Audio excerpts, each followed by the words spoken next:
नमस्कार मित्रों, हमारी एटी न्यूज़ चैनल में तमाરું स्वागत છે। મિત્રો, દેશ દુનિયાની તાજા ખબર જાણવા માટે અમારી ચેનલને મિત્રો તમે અત્યારે સબસ્ક્રાઇબ કરી દેજો। જી આ મિત્રો, અત્યારની સૌથી મોટી અને દુઃખદ ખબર સામે આવી રહી છે। વીજળી પડવાથી અનેકના મોત। જી આ મિત્રો, આપને જણાવી દઈએ કે બિહારમાં વીજળી પડવાથી 11ના મોત। ત્યારે મિત્રો વિગતવાર વાત કરીએ તો બિહારમાં વરસાદની સાથે વીજળી પણ આફત બની રહી છે।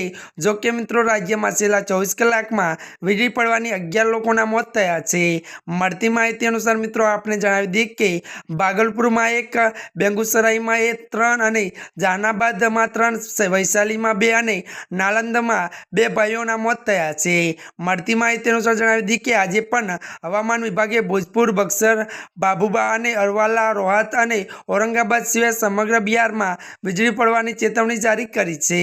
જી આ મિત્રો, અત્યારની આ સૌથી મોટી અને દુઃખદ ખબર સામે આવી રહી છે। ત્યારે મિત્રો આજના માટે આટલું જ। અમારી ચેનલમાં નવા હોય તો અમારી ચેનલને મિત્રો લાઇક, શેર અને સબસ્ક્રાઇબ કરી દેજો।